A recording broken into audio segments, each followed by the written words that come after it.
Yes, we are live on YouTube.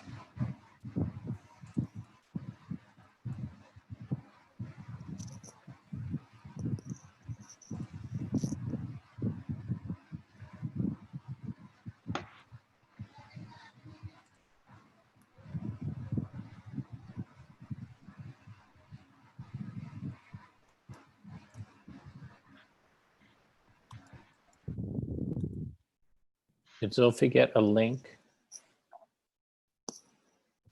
I hope so.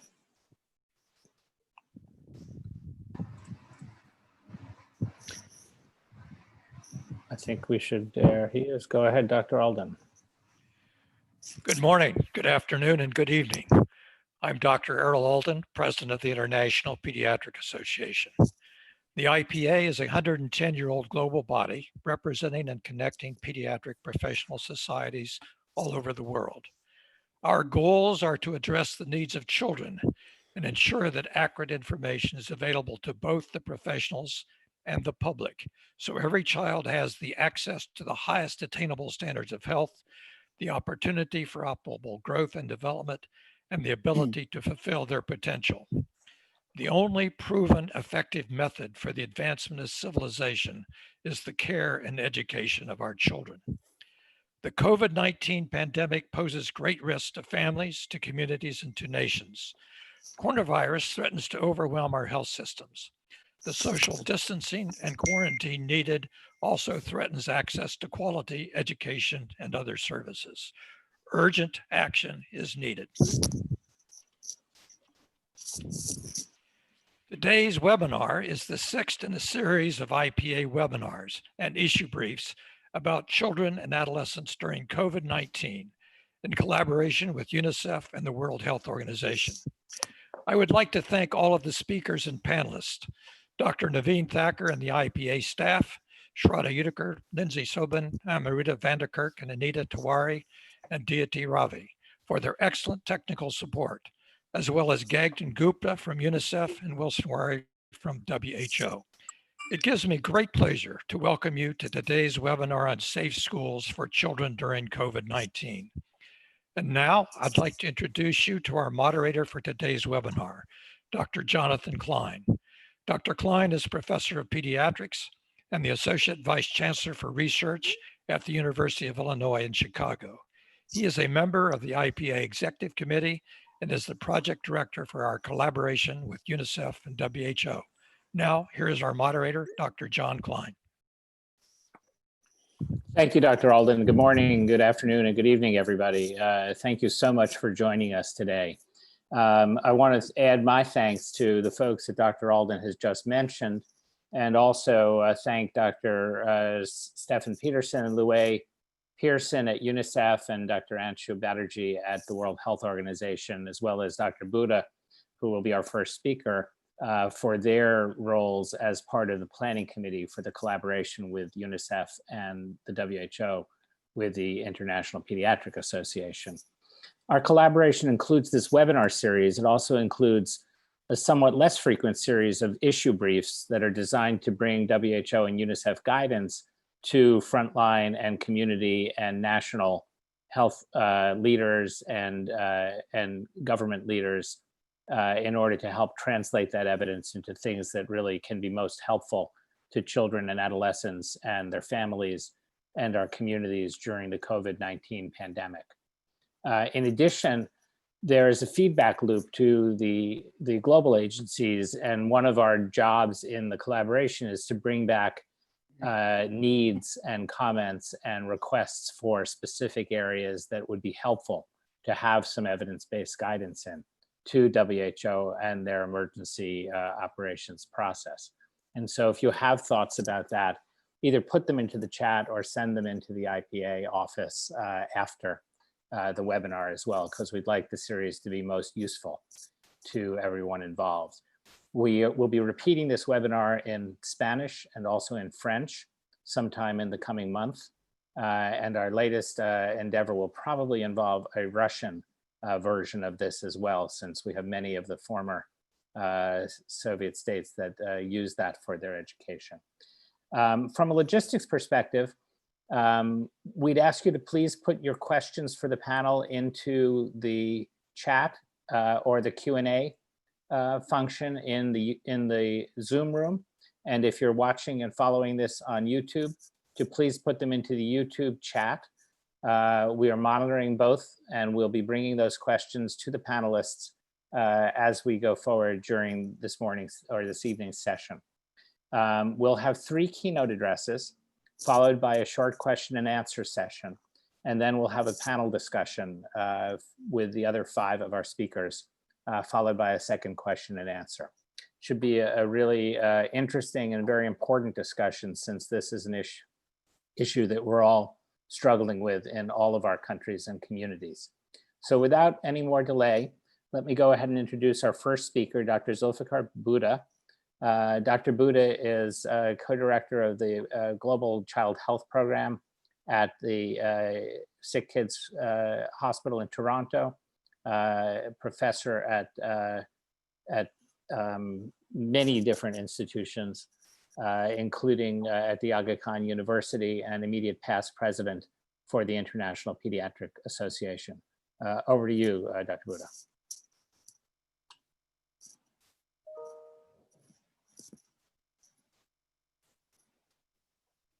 Zulfi, you're muted. I don't think we can hear you yet. Yeah, okay. So welcome, colleagues, and delighted to be part of this webinar.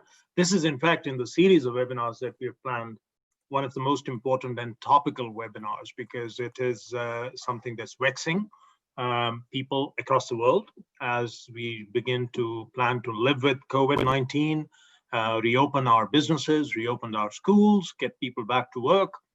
5 o'clock this morning here, local time in Canada, I spent an hour working with the government of Pakistan on exactly how they should do so in their setting. Not that I had the answers, but it's an honest debate in terms of what we know and don't know. So I'm going to put my screen on, and let me know if you can see it. Yes, we when can. you signal. All right. Yes, So I'm going to talk about several things. In the interest of time, I won't be able to cover everything. What I'll cover is largely what is our current knowledge on key epidemiological trends, burden and severity when it comes to children, and how does that inform some of our current discussions around reopening schools safely. I'll talk a little bit about what's known about data on transmission in children and adolescents, and some of the recent evidence from school-based transmission from counterfactuals and those countries that had opened early. And we'll talk also about what needs to be done when schools reopen. I would have loved to speak about implications for mitigation and data gaps, and we can talk about that in the discussion.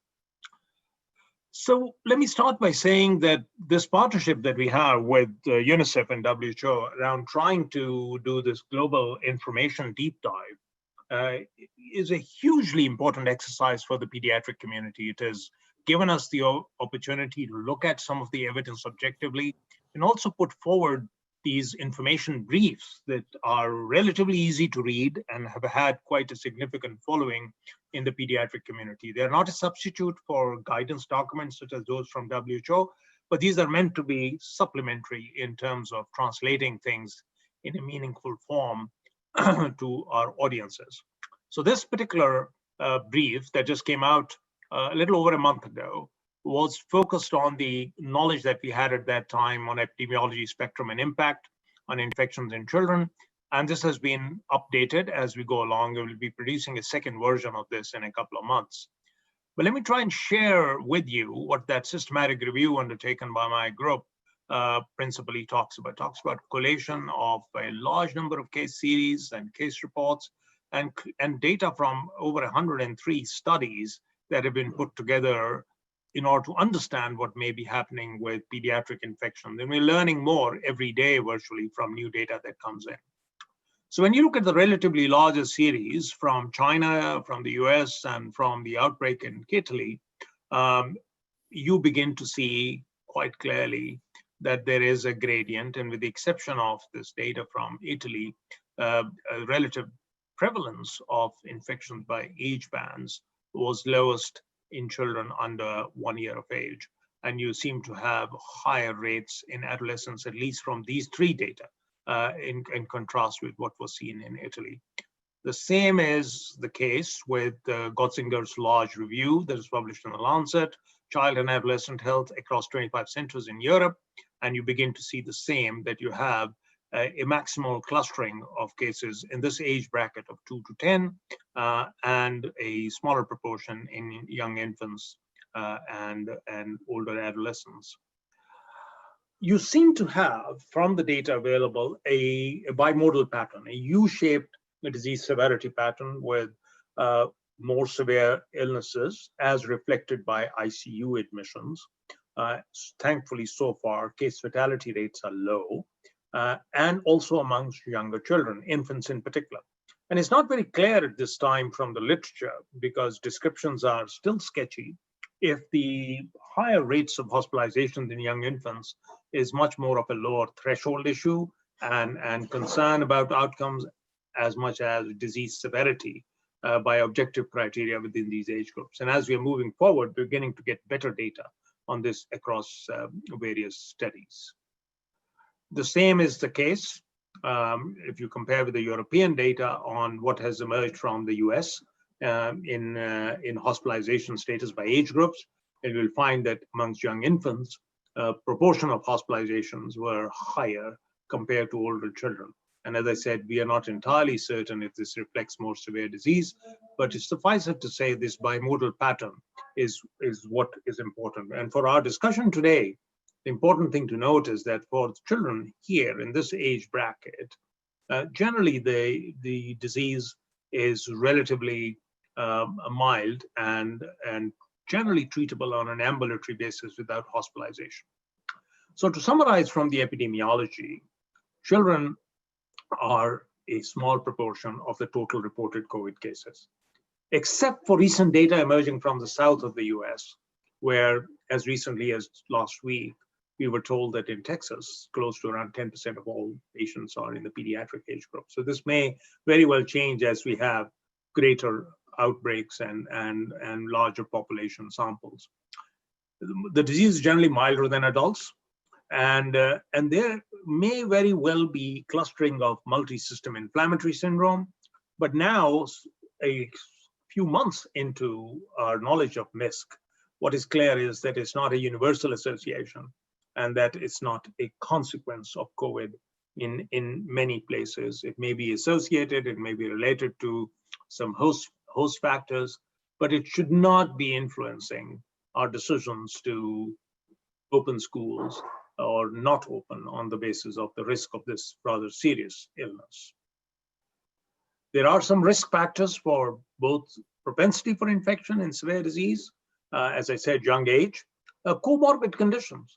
It turns out that close to around 70% of all deaths that have been reported in children who have been infected have had comorbidities. And we've recently had some data shared from Indonesia, which also talks about higher case fatality with comorbidities. Children who have had a history of exposure appear to be more ill and more prevalent in certain series, slight male preponderance, and there is this very interesting data on viral load and intensity of infection that I'll get to in a minute. So if you take all of this entirety of evidence together and look at the evidence on infection transmission in children, the first big question that we've tried to answer is whether or not the susceptibility and transmission to this infection in children is greater or less than that of adults. So Russell Weiner and his colleagues some months ago, put forward this review that was a meta-analysis of contact tracing studies, and they were able to identify that children and young people had about 56% lower odds of being in infected contact in relation to adults. And they used that as the basis for saying perhaps school closures need to be looked at again, just given this lower propensity for infection. When you look at data that has been subsequently added on with this modeling study based on data available from China and several other countries, Nicholas and colleagues in Nature were able to estimate susceptibility to infections in younger individuals compared to adults. And they used cutoffs of 10 to 19 and beyond, and were able to show that there was lower manifestation of clinical symptomatology in 10 to 19-year-olds, which rose to a higher proportion in older individuals. And if you look at this graphically, you can see this quite clearly in terms of both susceptibility and clinical fractions of illness within this large modeling study. And that is also reassuring that we're not looking at an access risk in the school age population in general. A very interesting study in South Korea, which was largely contact tracing following an outbreak, looked at the data between the end of January and end of March. And this large study looked at stratified data by age bands. And the important thing to note here is that while, yes, under 10 years of age, the overall positivity rates in household and non-household context was low. If you just take households, 5% were positive. But you go beyond that, and you see that positivity rates in children between 10 to 19 were quite comparable to what you saw in adults. So first glimpse that older children, particularly those that fall into secondary school and beyond, are probably just as liable to be the cause of household positivity in certain populations. In Netherlands, there's been a comparable study with widespread PCR testing and seroprevalence in something close to around 2,000 individuals. And there was also components in this that related to family-based household testing. 54 households took part in this study, around 239 individuals, including 185 housemates. And what you see here in the serology study is clearly the same age pattern, that you have a lower rate of positivity in the younger age population, and that goes to a higher peak by the time they reach adult period. Just last week, we had this very interesting data that we are still trying to come to grips with, which is on overall positivity rates and force of virus content within nasopharyngeal samples. So just to give you what this slide shows, on the y-axis is the so-called PCR amplification cycle threshold. The lower it is, the higher the potential viral load, because it takes lower number of cycles to get to a certain amount of amplification. So what you can see here from the data is that the authors were able to show, and this was published in JAMA Pediatrics, that younger age group children had probably higher viral load in their nasopharyngeal samples. And that's something that we need to bear in mind. That does not necessarily need to lead to higher infectivity or force of infection, but it's some of the first data that are becoming available on transmission risks as well as positivity rates in young children. So what about schools? Now, the sad thing is that because schools closed universally, almost universally from the very get-go, that we did not have enough time for transmission studies or studies that could have related what we knew from flu to SARS-CoV-2. So the evidence that is largely available from school-age populations is based on observational data and a limited amount of modeling information. Sweden, and we'll hear from colleagues, was one of the countries that never closed its schools and was one of the few economies where you would have expected that data would be parsed and would be available. And if you look at the overall data on what's been the experience in Sweden around schools as being drivers of transmission, we don't have a lot of information, but we also don't have a lot of good studies that have looked at this objectively. Their overall, Hillenwall and colleagues overall assessed that the potential degree of transmission for children to adults and its consequences for adult hospitalizations were not evaluated in the data so far. So a real missed opportunity, and I'd love to hear from colleagues in Sweden if there is additional data that we may not have had access to.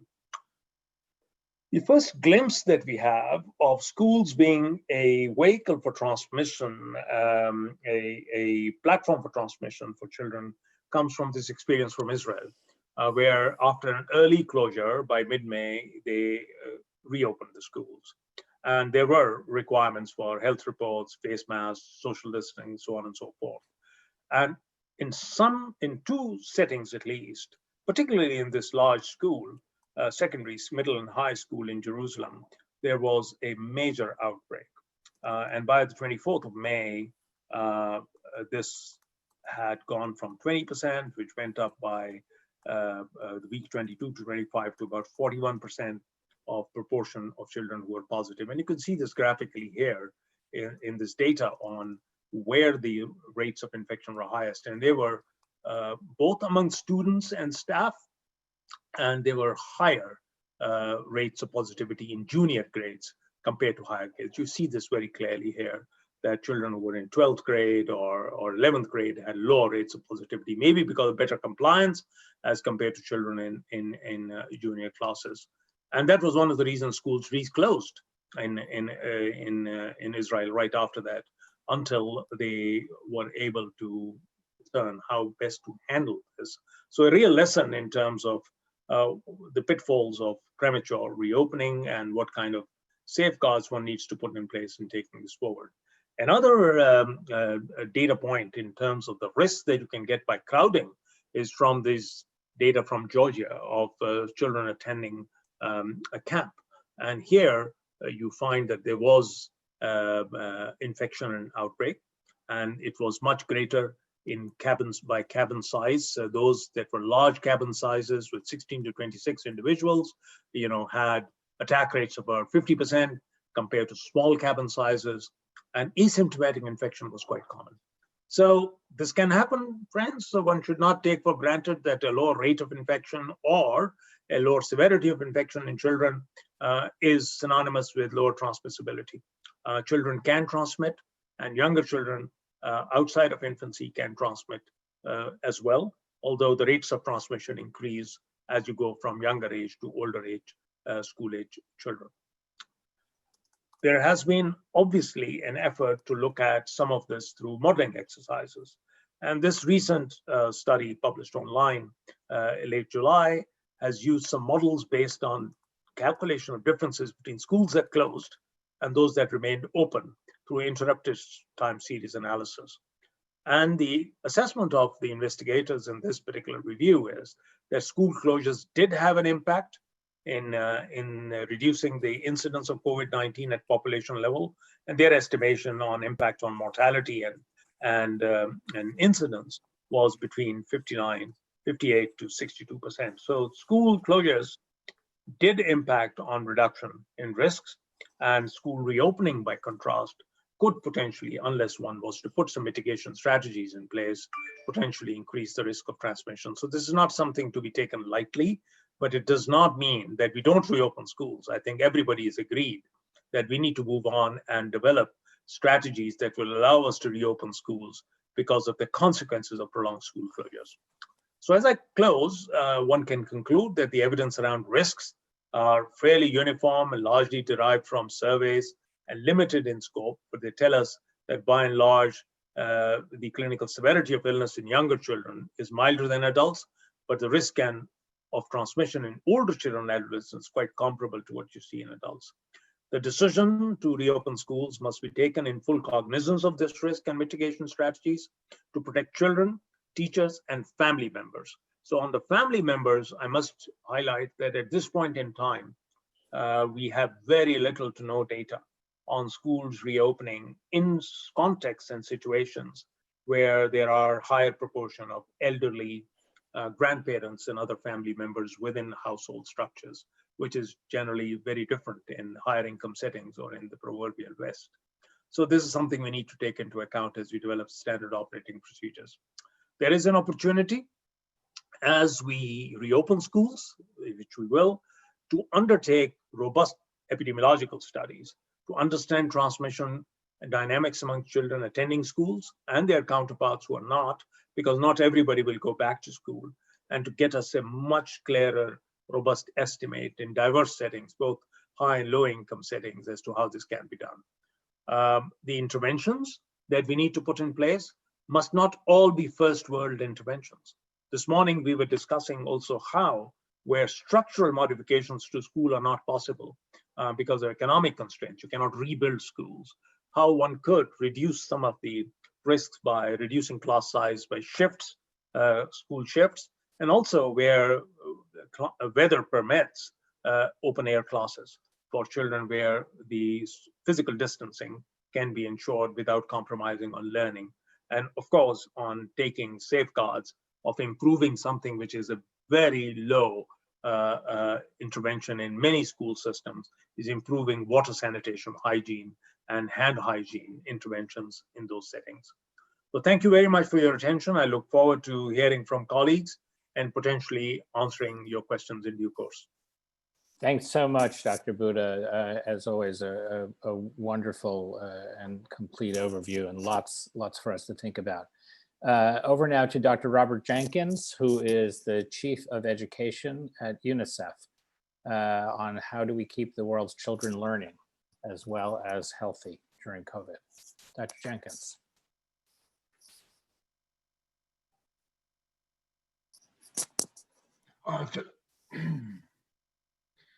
Thank you very much, colleagues. Good morning, good afternoon, good evening. I really appreciate this opportunity, and I must admit, Dr. Buddha is a very tough act to follow, but I will do my best in a limited time to contribute to the discussion with a focus in on the learning and education aspects of this discussion as requested.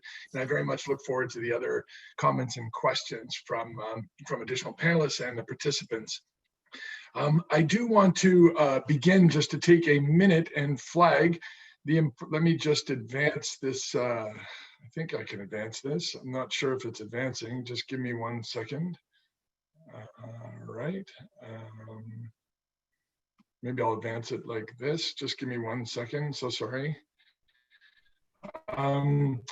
That the world was experiencing a learning crisis prior to the pandemic.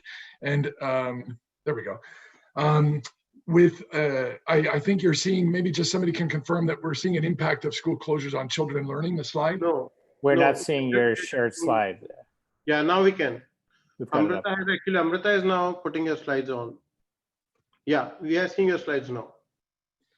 Great. Okay. Before the pandemic, already there were 250 million children that were out of school. And I think, as people will recall, at the height of the pandemic, there was over 1.6 billion children that had their schooling interrupted, over 90% of enrolled children. So these numbers would have been unthinkable prior to this pandemic.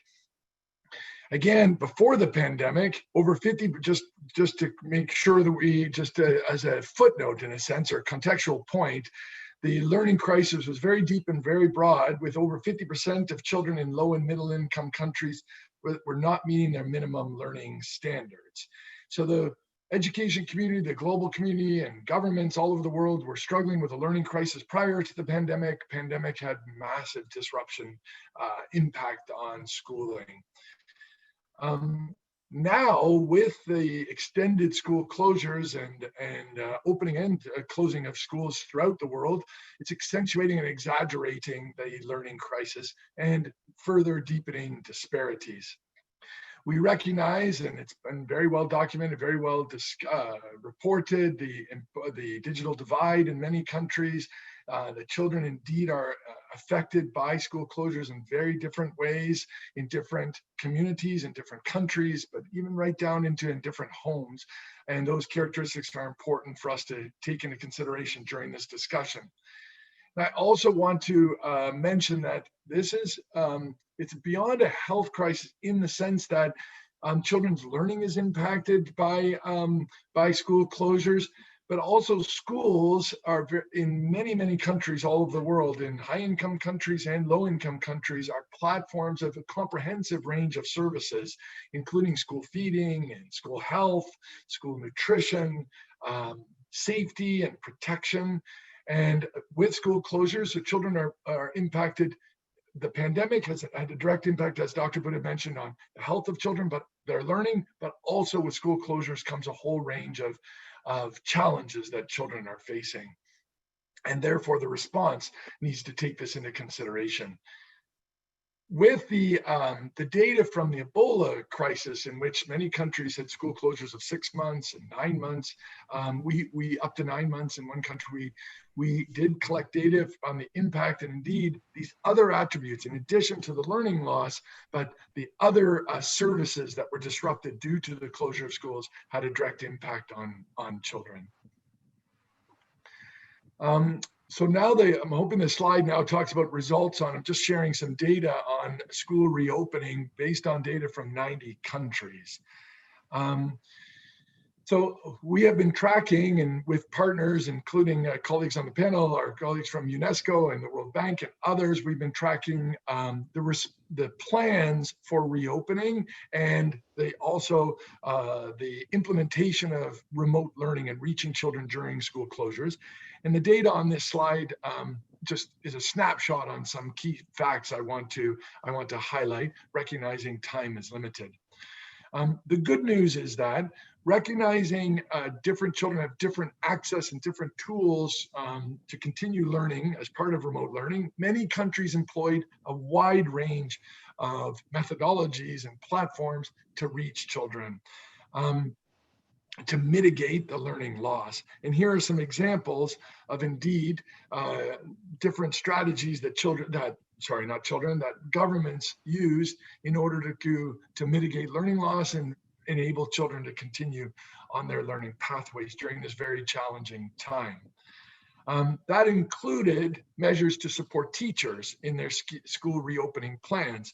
And the graph on the bottom of the slide also gives a sense of the different strategies and measures that countries have taken to support teachers as also a very important means of reaching children and to continue on their learning pathway. Important on mitigating learning loss is, of course, looking at what children are learning and looking at continuing their learning pathway around some key elements of, to focus in on some key elements of learning outcomes. And that includes, for example, in South Africa, UNICEF and other organizations work very closely with the Department of Basic Education on looking at the curriculum and employing very important catch-up programs in which the National Education, closely working with the National Education Collaboration Trust, and as schools are currently providing remote learning and planning for reopening, how do we accelerate and catch children at their current learning levels and then accelerate their learning in order to, again, mitigate learning loss? That requires disaggregated and differentiated approaches within each country, within each community, in order to be, and within each household, in order to reach children in an appropriate way. Let me just continue and with some more examples on what countries have invested in continuing in remote and blended learning, including in preparing for future crises or this ongoing crisis. And we've seen, and as Dr. Butta mentioned, some examples of countries in which are opening and closing. And so during this, looking at hybrid models and blended models. As schools open and close, countries are indeed planning very new and innovative ways to delivering learning to all. We have 70% of countries are planning or have implemented and further invested in remote learning opportunities, including planning for future school closures, whether temporary or medium to long term. And in Costa Rica, UNICEF, along with our important partner of UNESCO, as an example, are supporting the immediate, right now, strengthening of remote learning systems as a priority to ensure that as many children as possible can be reached. Now, when we talk about remote learning, I think many people in their mind think of IT-enabled, very sophisticated online learning tools, and indeed that's a very important element of enabling remote learning during this challenging time.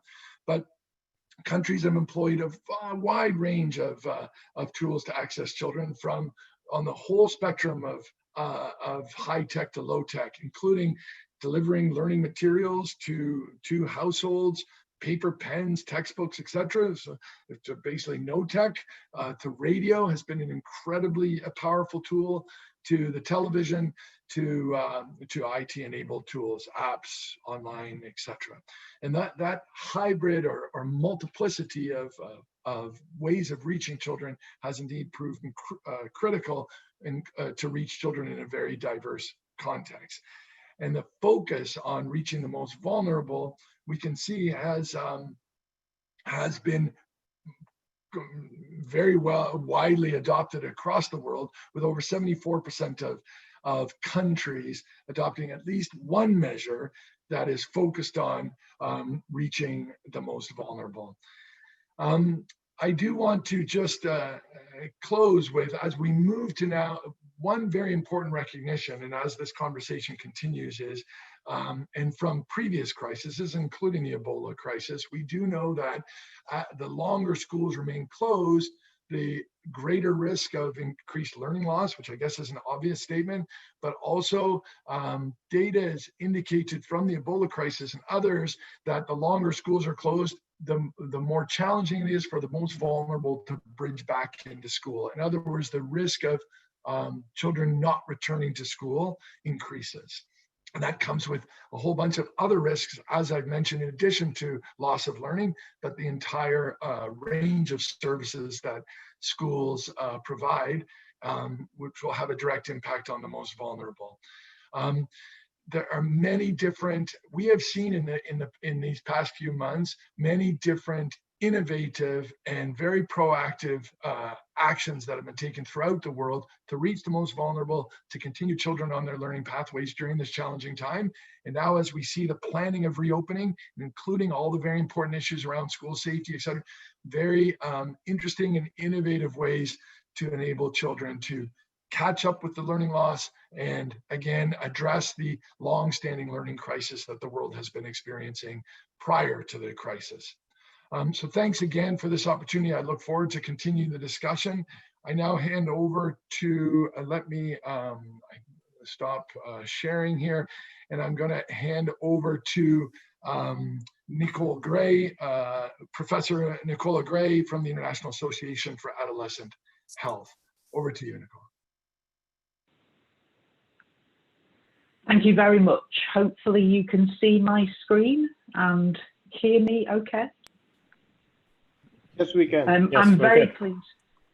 Thank you. I'm very pleased this afternoon, UK time, your morning and evening, to present information from a recent survey about the successes and challenges of reopening schools. I do this on behalf of Professor Didier Jourdan, who's the UNESCO Chair in Global Health and Education, from his research group, and my participation as a partner from the International Association for Adolescent Health and for NCD Child. So what is the background to this survey? Well, it was happening in May and June 2020. So in many countries at this time, schools had closed in haste as part of lockdown measures. COVID-19 had spread through Asia, was still there, was particularly rife in Europe, and was just penetrating Africa and the Americas. And the value of this survey within our community of health and education professionals was to collect perspectives, first-hand accounts of whether and how schools were opening in different countries and the successes and challenges of making this happen. So we had 192 responses from 42 countries and one multi-country region. And if you look at the map here of where the responses came from, you can see that it was about half and half. 20 countries had access to guidance about reopening schools. That didn't mean that the schools had reopened, but they had access to the guidance. 22 countries reported no access to guidance at that point. And indeed, we had one country, Burundi, shown in the middle of the map in Africa, where schools had not closed at all. So we saw very different responses, but I think it's perhaps not coincidental that the distribution of access and no access on this map looks very much like a global north, global south divide at that point in the pandemic. And so We're going to ask three fundamental questions of our data in this presentation. The first one is, how were health and education professionals in the field coping with that process of school reopening? Of course, both as people, within the pandemic and as professionals. How were they making sense of the guidance that had been issued in that context of the wider public education and public health information that was being transmitted and implemented nationally? And then what were the main concrete enablers, obstacles and solutions as they perceived them for school reopening? So if we start with how they were coping with the situation as people and professionals, first and foremost, there was a fear of infection reported among staff and parents. And I should say here generally, before I start, that we've got some really rich data from the participants shown on these slides. You may not be able to read all of it, but I hope it gives you a flavour of what people were saying to us. If you see a country name with an asterisk next to it in a bracket, that means it's a country that was still waiting for guidance, and those without asterisks already had guidance. So that fear of infection, you can see there, a correspondent from Jordan saying we should be very cautious. Safety of students is the most important. A second point being that there was a prevailing language in many countries, not least my own in England, of war against the virus and a lack of national debate about risks and benefits of opening schools. Staff that were vulnerable were staying at home, as well as students, and schools were dealing with anxiety amongst parents who were scared to send their children at home. An example there from the Netherlands, but part of that indication that mental health problems were widespread in these communities. And the last comment from France saying that, at this point in time, many staff were in the midst of converting their face-to-face teaching to online teaching, and they were tired and they were often discouraged and didn't feel that they were being recognised at their fair value. So a mixture of emotions about how health and education professionals were coping with the situation. And a big concern here about widening inequalities in different ways. You can see a correspondent from Latin America and the Caribbean made clear their concern about some children not coming back to school because of the economic impact of the pandemic, particularly the case for secondary school age adolescents who were going to be forced into a very fragile labour market in order to bring money into the household. From Greece, a concern about, as Robert said, that this was already, there were already problems in schools, there were already problems with learning. There had been lack of funds for education in many countries for years preceding the pandemic, and this was laying it bare. So schools did not have the infrastructure to cope with this kind of crisis, and a particular concern for this correspondent of children with special needs or educational disabilities being left behind even more. And then some very practical issues for a correspondent in India about the fact that only 50% of their urban household had internet access. About a quarter possibly had a computer at home, notwithstanding how many children there might be in that home needing access. And that sometimes online education was coming through WhatsApp, through cell phones with obvious limitations. And it strikes me that looking at these inequalities for this particular audience with IPA, that paediatricians and doctors in those communities may know about these families and may understand what is happening in their lives. And maybe that's one of the many ways that health and education professionals can work together to try and, avoid these inequalities getting even worse. So how are professionals making sense of the guidance?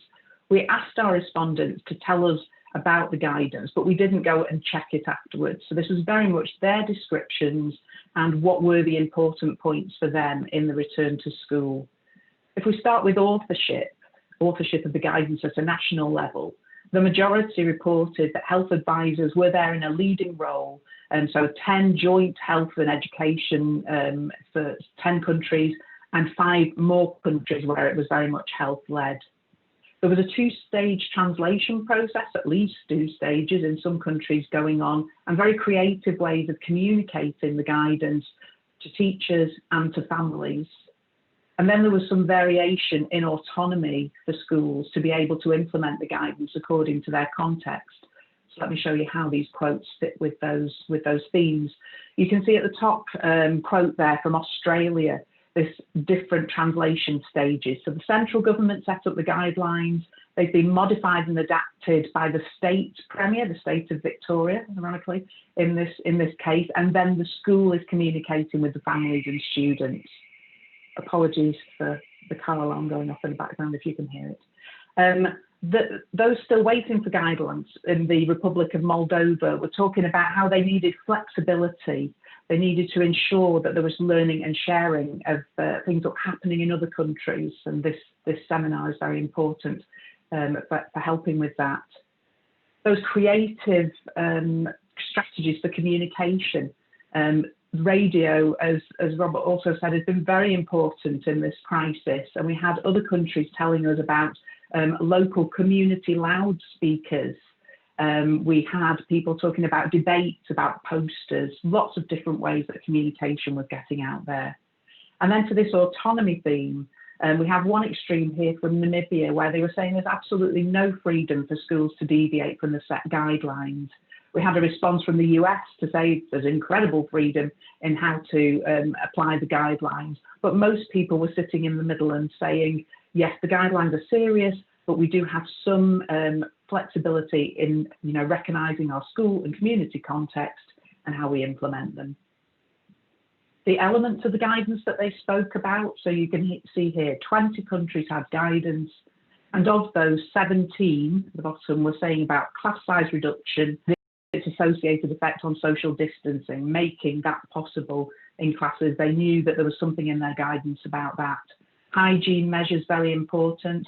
Transport arrangements often there, and that was something external to schools in many ways. And then education about the pandemic, another major theme. How were children and young people being told about efforts for the pandemic, such as through hand washing songs, through videos about social distancing when they came back, and about the nature of the virus itself. So coming now to the enablers, the obstacles, the solutions, we saw very much a mirror image. So the successes and levers to success in school reopening were the mirror image of things that would, hinder it. Cooperation between school teams, local authorities and families in their own context was seen as being really important. That they needed consistent and timely information that was backed up by the correct resources and equipment, and that the people who were trying to implement the guidance had an awareness of the educational system and of school constraints. So France here summing up what they saw as the levers to success in its entirety: political commitment of communities, creative spirit of teachers and principals, preparation, anticipation time, partnership, inspiring and guiding resources that they could rely on, and that exchange of practice between establishments to find the best way forward. And we contrast that with a correspondent from the USA summing up some of the challenges, these increased disinfection procedures within schools during the school day, managing that social distance in a classroom context where students may be rotated in and out through classrooms on designated days, communicating with parents, managing school meals, mental health issues, and keeping staff safe and finding the right personal protective equipment for their context. So how can we adapt for the future? We asked this community for their own suggestions, and this is the kind of creative response we get from people in the field. So people saying it's time to consider new approaches to create resilience for the future. And the top quote here saying, we need to do this for the children of today so that the adults of tomorrow can cope better with crises of all orders that they will inevitably live through. And then a chance to introduce wellbeing topics that may have been overlooked or neglected in curriculum in recent years. A correspondent from Haiti saying, we could talk about meditation, mourning, the meaning of life, philosophy, and how to be useful to your community and to the world, which might have been neglected for too long. And then thinking here from Greece about a new type of teaching professional that could emerge. If we're seeing a period of closure and opening, that we need proper planning and a blended approach, then perhaps we're going to see distance teachers coming into the workforce with full professional rights, guaranteed working hours, and more research on how contemporary education with ICT should be less paper, new content, new curricula. So from this, our Health and Education Research Group reflects that the guidance available for reopening schools prioritised the health and hygiene measures, not surprisingly, but perhaps didn't give as much precedence to the pedagogical approaches that would need to come with it. We see that cooperation between local stakeholders is vital for success, and I hope that people, listening to this webinar are thinking about their own role in advocacy, in being able to connect with their local communities and schools. Because it was interesting to me as a health professional that there was scarce mention of local health providers as part of the resource for reopening. There were a couple of comments from France about school nurses, but really nothing else. So there was concern about widening inequalities, including the availability of guidance, and importantly, whether in the countries that were waiting, it will be ready in time for school openings. But the availability of resources was variable, and that sharing of good practice will definitely be needed about closing and reopening, to which end we hope that this survey makes a meaningful contribution. You can see our website there for the UNESCO Chair Group, and there is a preliminary analysis of results with more details of the survey if you'd like to visit the website. Thank you, and now I'll return to Dr. Klein to take us into the first Q&A session. Thank you so much, Dr. Gray. And if I could ask Dr. Jenkins and Buddha to join us for a minute, we're going to just do a very quick question round and then go into the panel. And the first one really for Robert, what is the evidence for the effect of school closure on children's learning? And what do we know there? So what we do know, what we do know is what we don't know, if you'd like, which is indeed time is important. How long school closures, prolonged school closures correlate with increased learning loss. We also know how context is incredibly important, meaning it's very difficult to summarize a typical child or an average because it relates to the mitigation measures that were taken, access to technology, access to support, other forms of support within each home, etc. So very quickly it becomes decentralized. We also do have some evidence of the importance of modifying and in a sense, reducing and focusing learning materials and learning into some very key measurable delivery mechanisms, if you'd like, in order to mitigate. So in other words, countries have been more successful who have been more selective and focused in on some key learning. The last thing, Dr. Klein, I'd like to just throw out is, unfortunately, there's very little data on learning levels and in real time. And Dr. Gray mentioned how important that is. That's something we've been struggling with before the pandemic, ongoing monitoring of learning, feeding back into real time to teachers and others to take corrective measures. That was exaggerated when schools closed. So we have very little data, understandably, on in real time, the impact on learning loss. However, when studies have been done, indeed it is very worrying, again, as the time of school closures is extended. Thank you. Questions for Dr. Buddha. We've got a series of questions on what about children with disabilities? What about teachers with high risk or vulnerable conditions? How should schools best be thinking about those potential comorbidities? Okay, before I jump onto that, John, I just wanted to add to the previous question to say, well, if you look at the evidence from Ebola and what happened when schools closed, some of that impact is, I'm afraid to say, permanent. I mean, when those kids have been followed up later, I mean, they've not been able to catch up. So one should not really underestimate the impact of school closures on children, and particularly notable for younger age children, where, unlike older age kids, online teaching is just not feasible and possible. And if you look at the nurturing care framework, that early child development window of opportunity is hugely important, and there is no substitute for this. And you also have to recognize that irrespective of measures that countries have put in place, I totally support what Nikki was saying, that the evidence on the ground in terms of inequities in education indicate that inequities have grown. And so we need to get back to the new normal of getting our kids back in school earliest possible, just because we don't have successful remedies. And if we do, they will increase inequities. They will increase the gap between the haves and have-nots. And then we have an even bigger problem on our hand. In relation to disabilities, Dr. Jonas has answered that question. The risk appears to be small.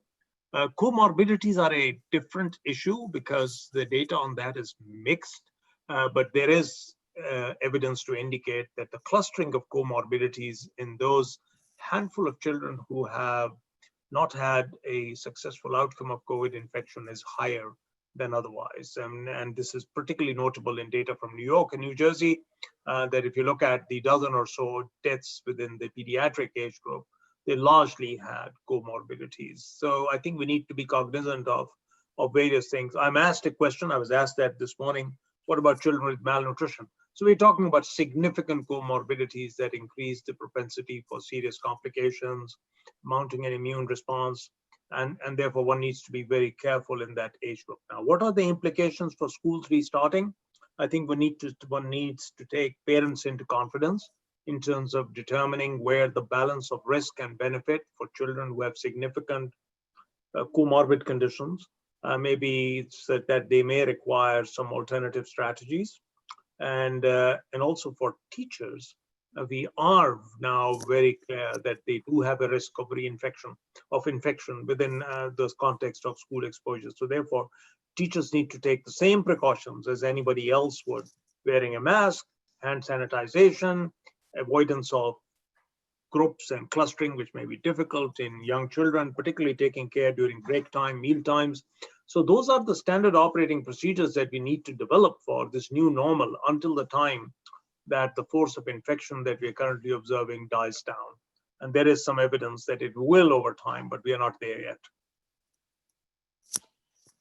Dr. Gray, any comments there on disability issues? And there was also a series of questions on ranging from what should screen time recommendations be to what do we do about the lack of access to online services? And I know that's an area you work in. Yes, indeed. Okay, so we've recently written a paper about the return to school and for young people with long-term conditions or chronic illness.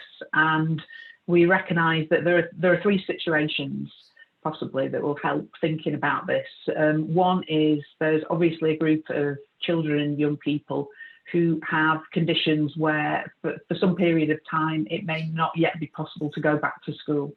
So, young people in cancer treatment, young people who've got very serious immunosuppressant conditions and needs. And so for them, we understand that there may be some difficulties in going back to school, and this is really where these new approaches to learning could come into their own.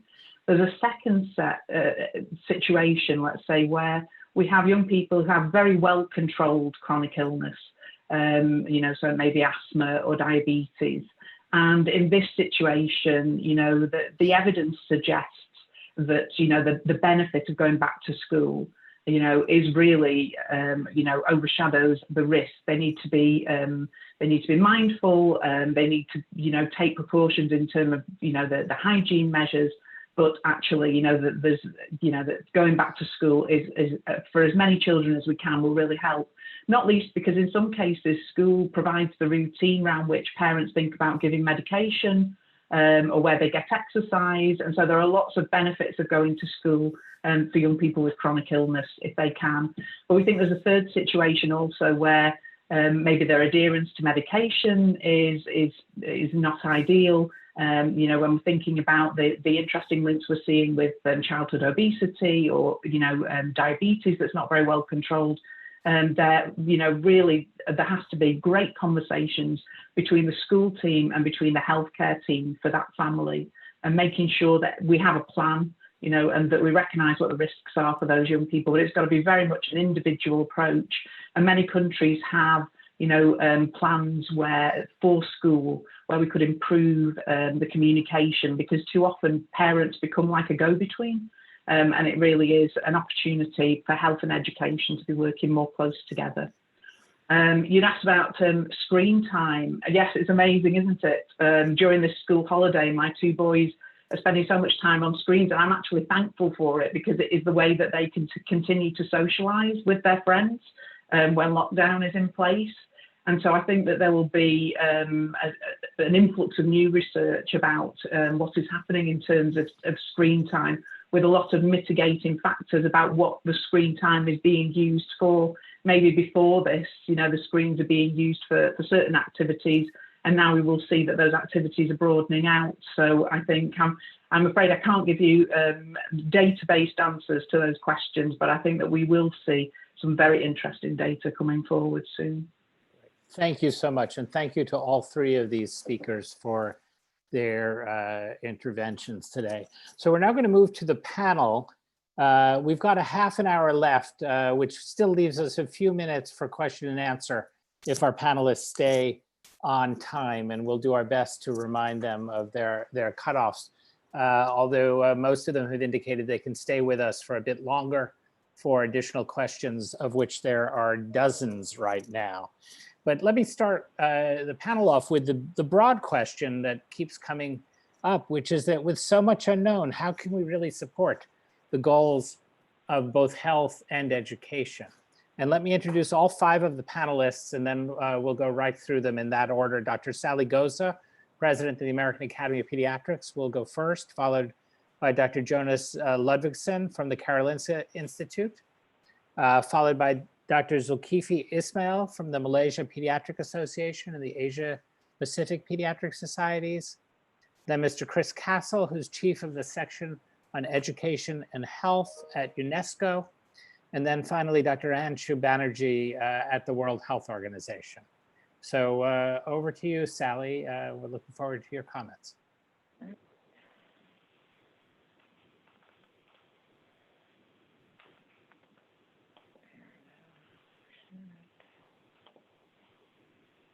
On the wrong slide.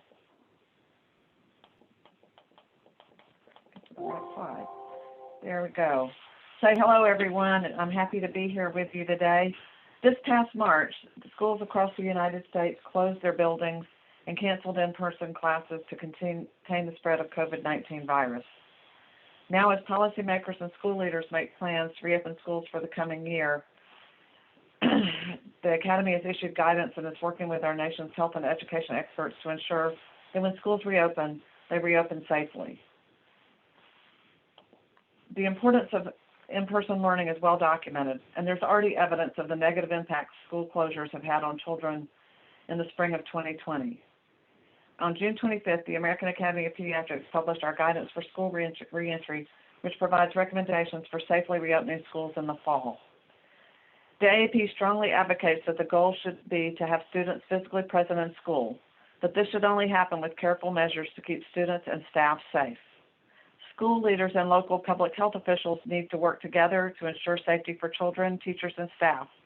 They will need to be nimble and flexible and ready to switch gears based on their community's prevalence of COVID-19 in the communities. So we have lots of guidelines here on physical distancing, wearing masks, and other things. I'm going to go through them a little briefly. I've got quite a few slides here, though. But we do believe that children in pre-kindergarten should spend time outdoors when possible.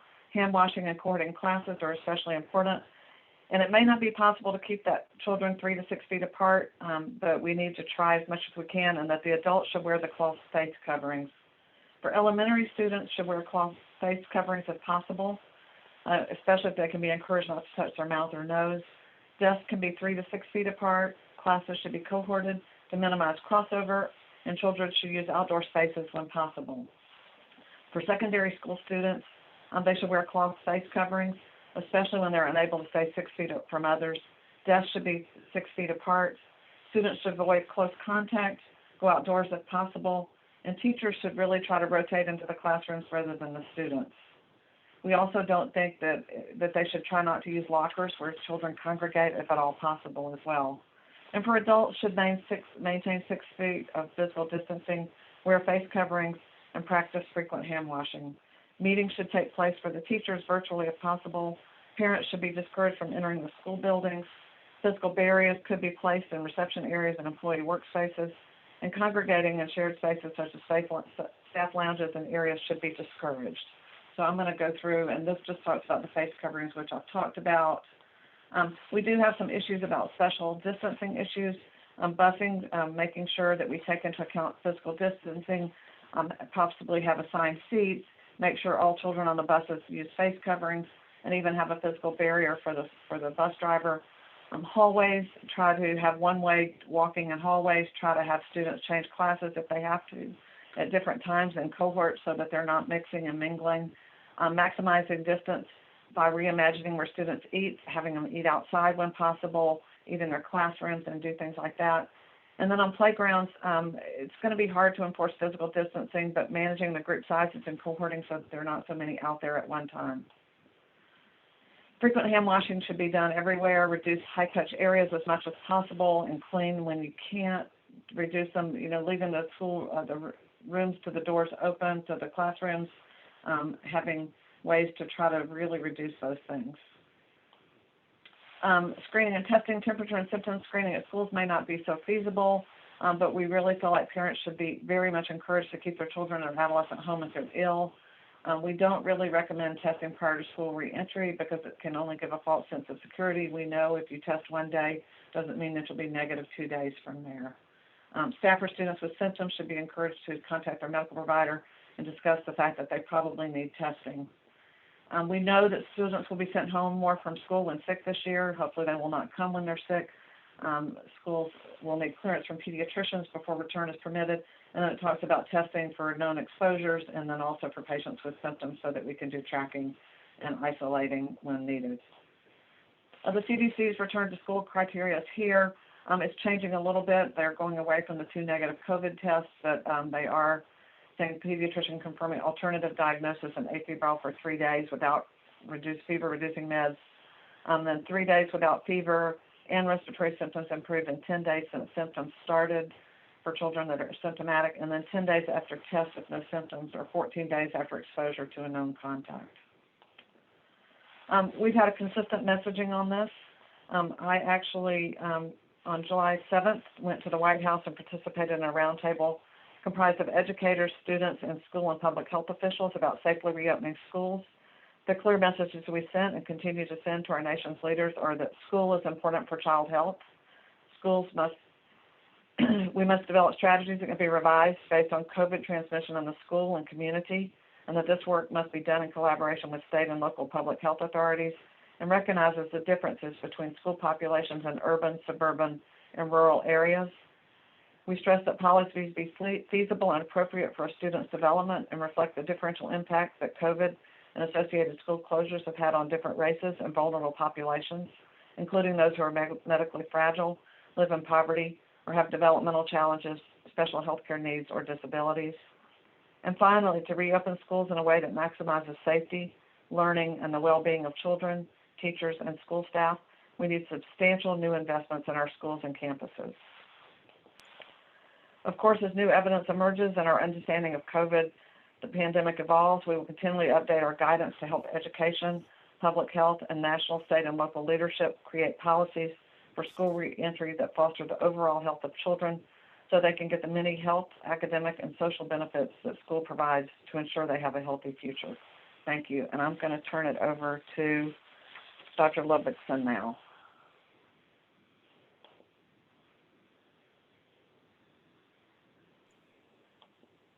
You're muted, Dr. Ludvigsen. Okay, thank you very much. I'm very happy to be with you, everyone. I'm turning on my PowerPoint presentation. I'm just typing here a reference which I've used and wrote a couple of months ago about a number of factors affecting transmission of disease in children, which is a topic of great interest to everyone. I'll try to put on this one, and hang on a moment, I'll just share my screen. So now I do share my screen, right? And I try this one. Okay, so thank you. I will give a rather different perspective because I'm from Sweden and we've kept our schools open throughout the pandemic. That means we've kept daycare open for children 1 to 6 years of age, and elementary school from age 7 to 16 years of age. Children age 17 to 19, but nothing else. And I'll report about our experience. So here are some of the references that I want to draw your attention to about how children are unlikely to be the main drivers of COVID-19, and then a systematic review about COVID-19 in children. But here's some background. Sweden has about 10 million people. Throughout the pandemic, face masks have not been used because the Swedish Public Health Agency has come to the conclusion that the evidence for face mask actually declining transmission is limited, and that is probably based because they're afraid that people who have mild symptoms will then put on a face mask and interact the same way they would if they were healthy. But now that there is no face masks, people stay at home to a larger extent. We've had about 6,000 deaths. So we're a country which has been hardly, I would say, by COVID-19, but so far no child below the age of 16 years has died, despite the fact that 2 million kids went to school every day for 3 months. And actually, we started to discuss closing schools around here when very many countries discussed should they close schools. We decided against, and schools were open up until here, the red arrow, when we closed schools for the summer vacation. And as you can see, there was no dramatic decrease when we closed schools. You could say there's a dramatic increase when we did not close schools here. But this, I will discuss this in a Nordic context, comparing with other Nordic countries. So in total, we've had a lot of COVID-19. We've had 6,000 deaths. We've had no child below the age of 16 years dying, and everyone went to school. That does not mean that we do not take this very, very seriously. Until May, Dr. Ludwigson, we're having some trouble with your sound. You may want to put your photo off while you're talking, in case it'll improve the transmission. I'll try to do that. Hide myself here. Okay, hopefully this works better now. You don't see my photo, right? Correct, go ahead. Good. Sorry about that. So I hope you heard my voice during my previous slide where I just said that we have 10 million people. We've been they could hear you there. It just comes in. Good. Okay, good. So here is a timeline for a number of government actions where the government did put temporary rules in place in case we would want to close the schools. And we also tried to implement distance learning in case that would be needed. But then the parliament allowed the government to close schools if they wanted, but the public agency suggested against. So the schools were kept open throughout. Okay, wait. So what did we actually do to prevent COVID-19 in schools? Actually, kids were sent home at the slightest symptoms, and my feeling is that kids were really staying at home if they had any symptoms. They stayed from home during weeks if they had symptoms. Kids watched their hands much more. They watched instruction moves about COVID-19. We tried, sometimes, if possible, we tried to have extra distance within the classroom. We did not have 6 feet, but we might have had 3 feet. And some of the classes had lunch in their classrooms rather than going to a place where everyone would have lunch. So these were the things we did, nothing more. However, we did a lot of things outside Swedish schools. We limited gatherings. For instance, only less than 50 people can gather at the same spot. We limited travels. People tried to work from home. Everyone was very clear that there should be social distancing. We were quite slow in testing initially, but that has begun to catch up very quickly now. Very many people ask how come the Swedish government did not, act more forcefully. I believe that the Swedish government listen to their experts, and all decisions on COVID-19 have been taken by medical experts rather than by politicians. And that is probably a consequence of the Swedish constitution, which limits the powers of governments and hands over powers to medical experts in times of emergency. There are some big regional differences in Sweden. And you can see here a map of the density of positive tests. It varies throughout Sweden, despite the fact that everyone has applied the same limitations, the same rules, so to say. There's been much less COVID-19 in Finland and Norway than in Sweden. And in Sweden, the explanation is thought to be that we have the biggest urban area in Sweden, in the Nordic countries, and that is Stockholm, which was badly hit, I would say. But also that we have a much higher proportion of foreign immigrants, especially immigrants from Afghanistan, Northern Africa, the Middle East, who live very densely. We've had Finland and Norway open up their schools after closing them for about a month, and they've had no school outbreaks after opening up their schools. In Sweden, there's been no major outbreak, I would say, but there's been one outbreak where it is believed that teachers transmit disease to themselves within the teacher's room, and actually 2 teachers died. At the same time, we run stats on teacher morbidity in Sweden. There are about 200,000 teachers in Sweden, and the incidence of COVID-19 is not higher in teachers than in any other occupation group, despite the fact that we've kept schools open throughout spring. The risk of catching COVID-19 is much higher in other occupation groups, including, for instance, taxi drivers. As I mentioned in the beginning, we've had 2 million kids come to school throughout this pandemic, and you could see we had 6,000 deaths. We have no child died, and throughout this period, only 12 children have required intensive care treatment and been positive for COVID-19. 2 of these had completely unrelated causes.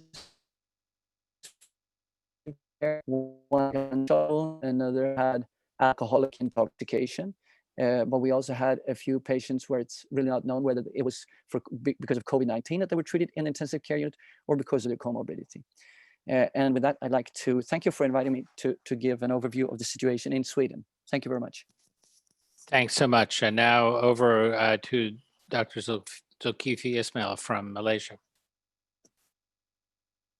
Thank you. Let me just share my slide here. Thank you to the IPA for inviting me to share our experience in Malaysia about the reopening of schools.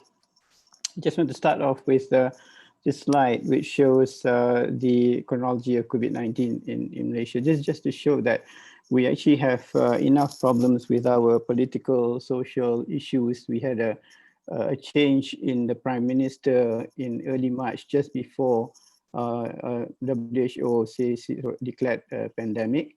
And at the same time, we also had a gathering of Muslim people, of about 45,000 of them in a mosque for 3 days. And out of that 45,000, 3,375 were positive. After that, 34 of them died. And recently also we had an ex-prime minister that was convicted. And as you can see from the picture at the bottom, this is the thousands of his supporters at the court. Now, this is another source of a cluster. This is just to show you that you can't actually talk about school opening without taking into consideration the political, social, and cultural issues in the country. And in between all of that, we have to actually talk about opening up businesses and opening up schools. And if we look at this sort of diagram, you can be a bit more confident that you can actually. We're not seeing advancing on the slides. So would you like us to run them from the office? Yeah. Can you see it moving now? No. Shraddha, do you want to put up the slides for Dr.? All right. Thanks, yeah. Okay. All right. Can you just have the next slide, please? Can I do it myself? Okay, next slide. Okay, this is the slide I was showing you about the, can you see it moving now? Okay, all right. So this is what I was saying about what was happening in the country. And can I have the next slide? Amrita? Okay. Now, if you look at this sort of graph, you'd be quite confident in opening schools towards the end of this, somewhere after July. But we didn't get this on a platter. We actually had to work very hard, and we went through a lockdown in terms of the movement control order from March 18th, and then we had a conditional movement control order where it became a bit more lax, and we had a few peaks there. And then we went to the recovery mode, MCO, where we are now. And you can see that the number of cases is actually coming down. Can we have the next slide, please, Amrita? Okay, this shows the mortality. So if you have the, can you move one slide? So if you look at, next slide, just, okay. If you look at this sort of trend in mortality, we are now seeing 0 to 1 deaths per day. So, you know, and we opened schools on the 24th of June, and then all the schools were open in 15th of July. Next slide. So this is how, so these two graphs actually give you a bit of confidence that you can actually open the schools. But what's more important is the people and the parents need to be sure that the leadership is there. And in this whole pandemic, the leadership was given by the Ministry of Health. As you can see from here, the Ministry of Health was the leader in this whole crisis. And this is the Director General of Health. He gets his information from the CPRC, which is the Crisis Preparedness Response Center, that gets from all the other departments. And the other side is the National Security Council, which is led by a senior Minister of Defense, who gets all of his input from all of these things, all of these agencies here. They have had this discussion with the Ministry of Health before any of the opening of schools happened. And there were discussions. Then this cascaded down to the state departments, the district departments, schools, and then to the parents. The parents will get the information from the schools, as well as directly from these two individuals who are providing the leadership. And these actually it's on a daily basis on all sorts of social media. And there's also feedback from the public to them as well. Next slide, please. Before, while we were on the MCO, we had home-based learning, but this showed an inequity between in the home-based learning between the public side and the private. The private schools had prior experience with e-learning because they were giving online homework modules, but the public, there were only a third of about 900,000 students who actually had electronic devices, and they were also used to face-to-face interaction. So the students actually felt abandoned during this period, as has been mentioned earlier. Can I have the next slide, please? And the solution to that was MOE actually then had a television series, but the truancy rate was higher with the television series. And we opened businesses on the 10th of June, and then it was next time to open the schools. Next slide. And the schools were open in phases. The first phase consists of about 500,000 children who were taking exams, the equivalent of the O levels and the A levels. And it was open on June 24th because this was a priority group. And the preschool and kindergarten were open on July the 1st. And the second phase involved the older children, which were the pre-university children and the children aged 13 to 16, as well as 11 to 12 in the primary schools. And these started on the 15th, and a week later, the younger kids went off to school. So this covered a total of about 4 million children. Next slide, please. So these are just some pictures of newspaper cuttings to show the starting of the schools, and it was how it was highlighted in the media. Next slide. And there were 3 operating models that were offered to schools, depending on the size of the schools and depending on the number of students in the schools. If the schools were large, and because of distancing, you had to have less students per classroom, so they had to have, they could have one session if they had enough classrooms to take care of all the students. And second model was a dual session where you get half the students in the morning session and the other half in the afternoon session. And the third model, which was actually a last resort, is a rotational system where students actually came on alternate day with another group of students. So this was not an ideal sort of situation. So the first two models were the ones that were recommended. The next slide, please. And of course, there was temperature scanning at entry. Hand washing was available everywhere. Hand sanitizers were available outside every class. And then physical distancing was also obvious in all the classes. Next. And there were designated pathways. Before that, one slide behind, please. And there were designated pathways which ensured that students do not mingle with each other. Next slide. And the Ministry of Education actually came up with guidelines on SOPs, standard operating procedure, working with the Ministry of Health. And in those guidelines, the students were, because food is such an important thing for Asians, they were encouraged to bring home prepared food, and the canteens sold only pre-packed food, and the kids ate in their classrooms. The recess was staggered. There was constant sanitization of frequently touched areas like doorknobs and stair banisters, and all co-curricular and outdoor activities were stopped for the time being. Next slide, next slide. Okay, and mask wearing, before, go back. Okay, and mask wearing initially was controversial, but in the end, they said it was not compulsory, but it's encouraged. But symptomatic students were given a mask and they were isolated before they were sent home. And the same thing happened with boarding schools as well. Next slide. Next. All right, these are the new normals. You have temperature screening, and then you have next. You have some schools where you actually clean the soles of the kids before they come in. Next slide. Some kindergartens actually wear face shields for the kids, and then the physical distancing was very obvious. So we wonder whether we actually are encouraging obsessive kids, and whether we actually have socially distanced adults later, or they were more disciplined. And then if you look at studies of the Spanish flu and looked at the kids who grew up at that time, and the number of schizophrenia cases being higher among those who went through the Spanish flu in 1918. I think we have to look at these kids later. Next, please. Next slide. These are just some handouts to parents. Next slide.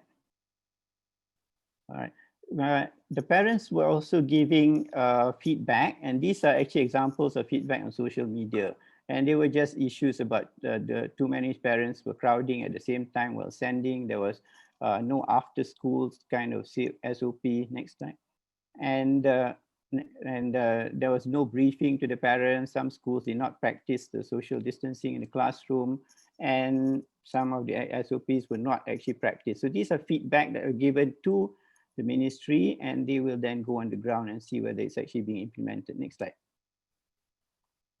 And then the social distancing during the morning and afternoon, where the sessions mixed, where the session changed, there was no distancing, and also there's no social distancing during travel in the bus and so on. Next slide. All right. These are some more things that came out in the press, which actually were positive things rather than what was highlighted by parents. Next. But basically, the feedback was not so bad. Parents actually liked the children going to school. I mean, after 2 or 3 months. In other countries in Asia, I mean, South Korea had now started after being locked down for 3 months. New Zealand after 8 weeks, and then in Singapore, they are now fully open for the past 1 month. So can we have the previous slide, please? Okay, the previous slide. And then what happened was, in this, there was this thing about a 15-year-old student who died on the first day of school. He was COVID negative, and then people, we were all 1 now minute, guessing please. what's the cause of death. Yeah, next slide. So I just like to end, next slide. I just like to end with this quote from the Director General of Health. Now, he says that addressing COVID-19 is an all government, all of society responsibility, and it's crucial for governments to invest in resources, time, and effort into risk communication and community engagement that puts listening on an equal footing with speaking. And next. And this is my quote: children's lives are non-negotiable. So I think we need to have take everything into context before we talk about children going to schools. Thank you very much. And I think I'll pass on to the next speaker, who is Chris Castle. Thank you.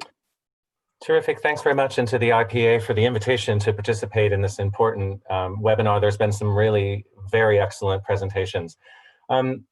Just a few things to highlight. This slide here is an animated slide where you can see that since mid-February, UNESCO has been tracking the status of school closures and reopenings in real time. You can access this on the UNESCO website. As we've heard already, there's been an overwhelming impact on school closures, with 194 countries simultaneously closing their schools or all educational institutions, impacting 90%, as we heard, of the student population around the world. The good news is that now about half of these countries worldwide are either partially or fully reopening, and so that's good news. The situation still remains uncertain, however, for hundreds of millions of students around the world, and obviously we're watching that very closely.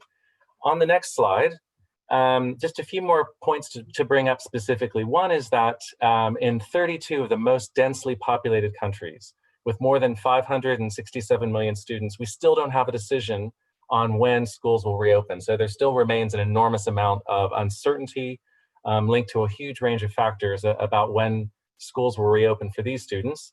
For another 348 million students, the next time they may experience a physical classroom could be in several months. Most systems we know, which run from September to June for the academic calendar, have had children that lost at least 60 academic school days. That's about a third of the official number of school days in a given academic calendar year. So again, as many of the previous speakers have underscored, there's already been a significant impact on learning already, and it's likely to continue and get worse for more students. In the countries that have reopened, strategies for partial reopening have included things which we've heard about already from a number of the speakers, prioritizing certain groups, in some cases younger children. In others, provisions have been made for students to take high stakes examinations.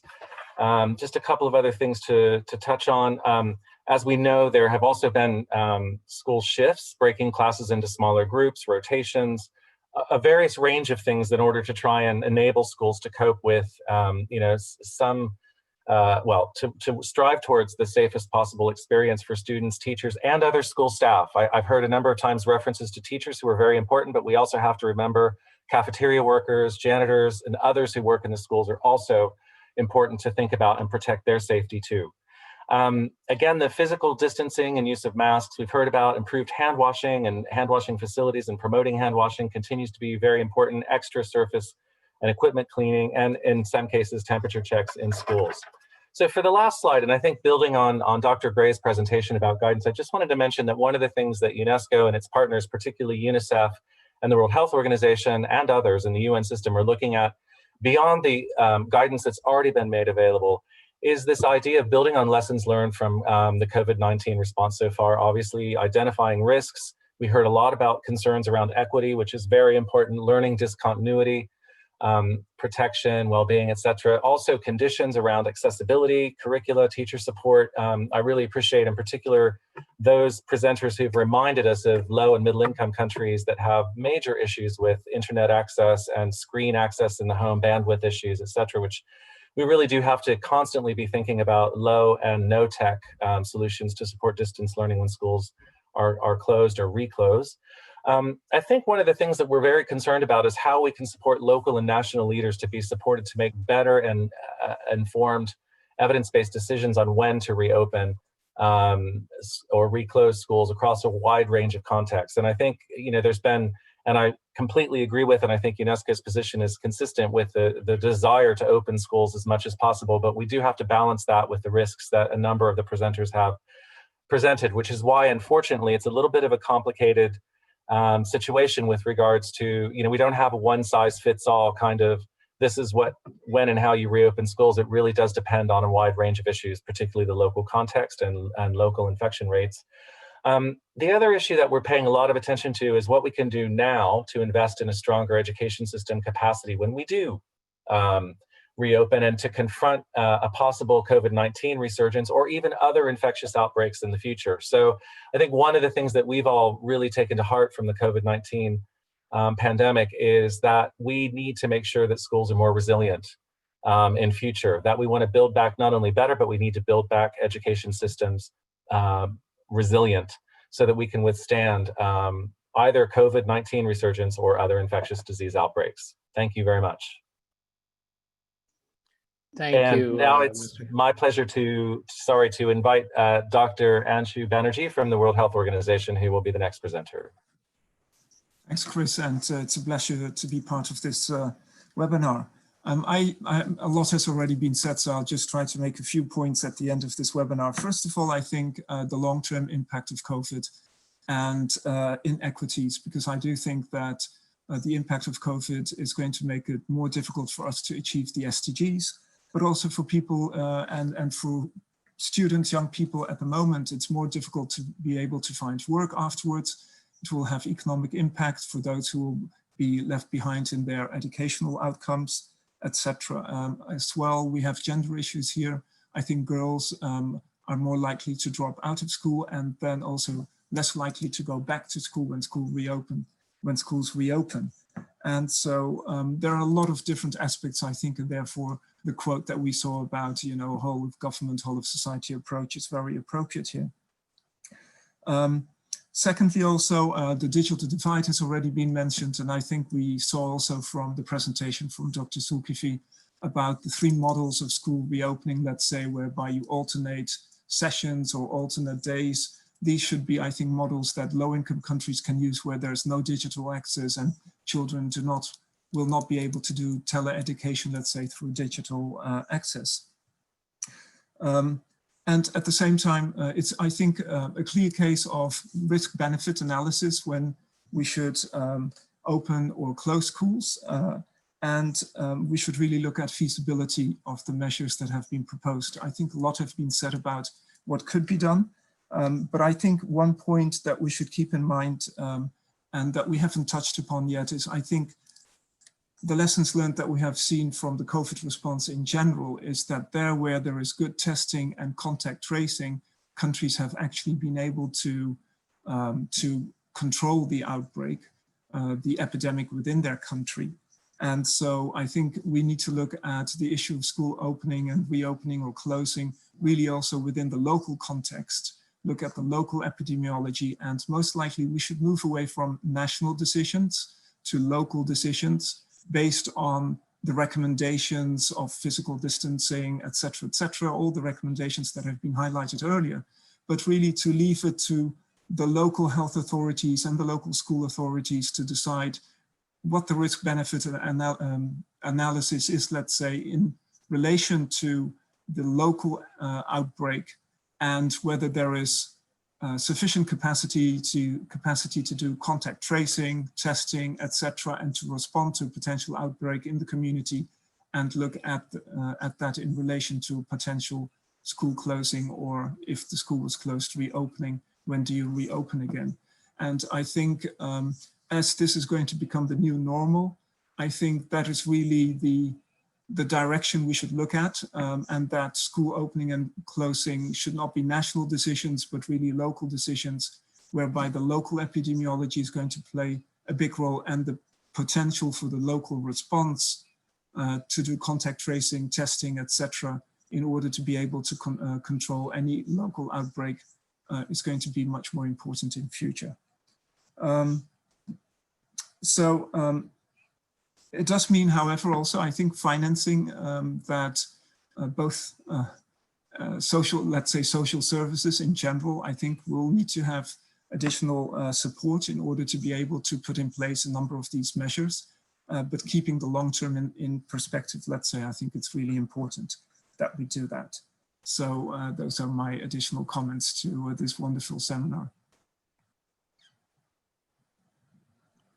Thanks so much, Dr. Banerjee. And let me start with the question. We have so many questions, and I appreciate all of the speakers have been tracking them in the comments. For those of you on the YouTube channel, we'll be trying to answer some of them in written form if we don't get a chance to answer them in the discussion, because we are already late on time. But to go back to both Mr. Castle and Dr. Banerjee, do we have guidelines? What guidance do we have for the community issues that we've been talking about? And how does the community rate of spread impact how we implement those? From WHO and then from UNESCO, please. Sure. So we do have guidance, including joint guidance between the different agencies, UNICEF, UNESCO, WHO. We have a Q&A up on the WHO website, and we can share those links afterwards if they can be disseminated by the organizers after the webinar. We have a list of, let's say, tools or guidance notes that can look at and make use of, government, public, etc. So those are available. And more is being developed as well. It's not that. Yeah, just to add, the Q&A format that Dr. Banerjee mentioned is something that we at UNESCO really appreciate. It's a very accessible guidance, and it's particularly relevant. I think you asked Dr. Klein about what's available for local decision makers, and I think that's one of its particular strengths is it's designed to be accessible and to help make decisions at the local level. So UNESCO really applauds in particular that piece of guidance.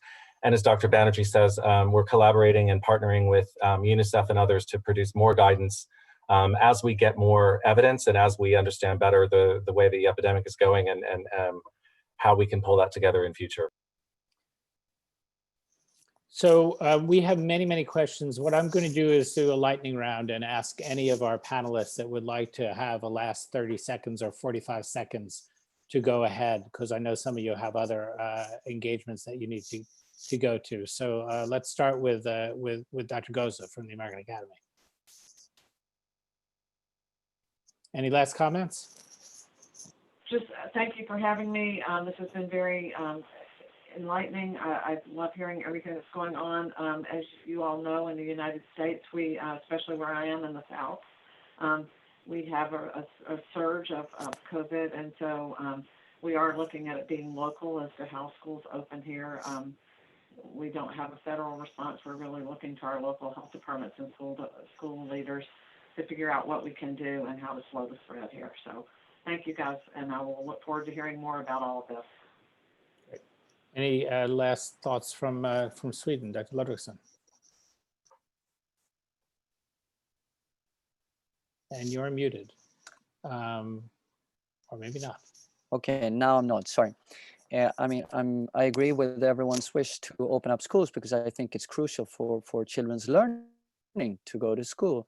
I think the so-called natural experiment, you could almost say, in Sweden, where we kept schools open throughout the pandemic and had no deaths in children, very, very few intensive care needs, and very few and no more teachers getting COVID-19 are very strong arguments for opening up schools.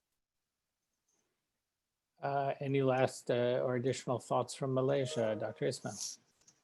Yeah, I just wanted to answer this. There's a question 14. What's the evidence that temperature scanning is effective in detecting infection in schools?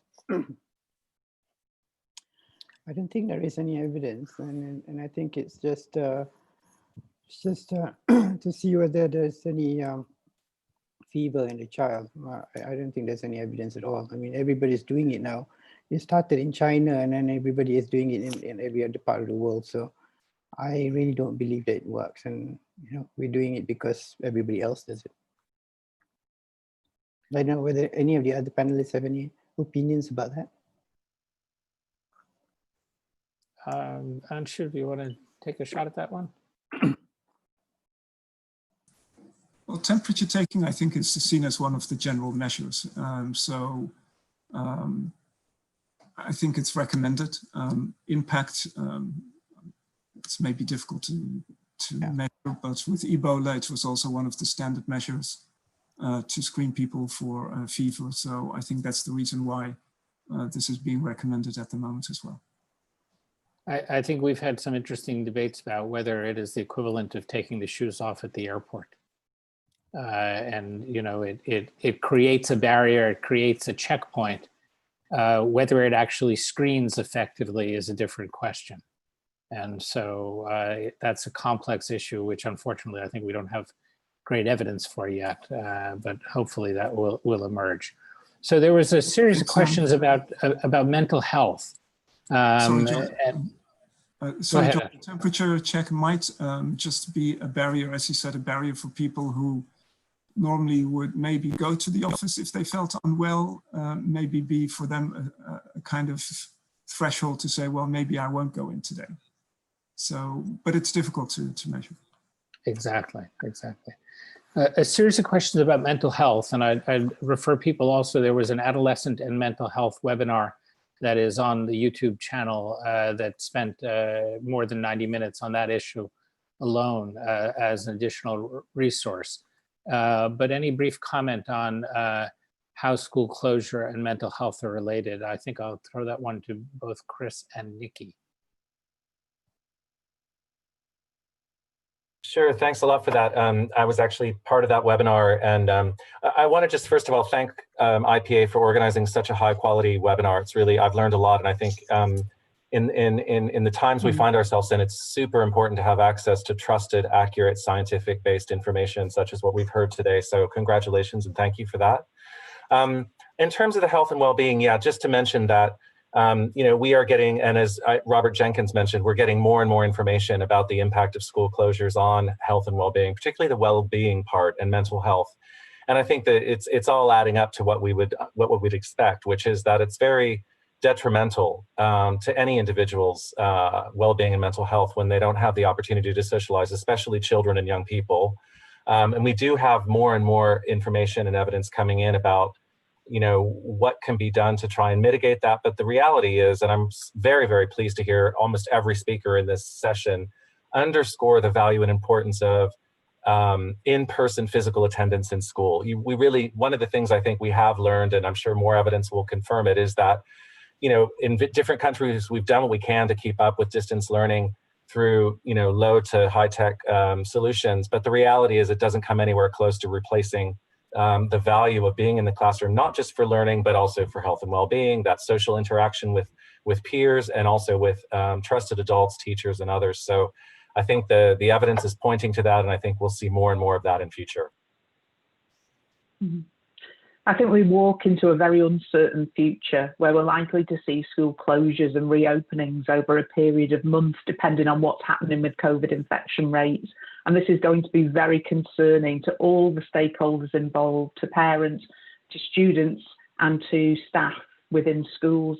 And I think it's just one of these places where if health and education professionals can work closely together, where health professionals can put themselves there as advocates and a resource for schools in their local communities, then that will actually be one of the successes of what happens. And that will be part of making our schools and the communities in which they sit, in which they are a focal point, which is the other part of this. If you don't have your school in a community, there are other things that don't happen. There are perhaps activities and classes that don't happen. So really important to have schools operating and have local health communities involved as well. So thank you. Dr. Jenkins, I'm going to give you and UNICEF the second to last word here. Well, thank you very much.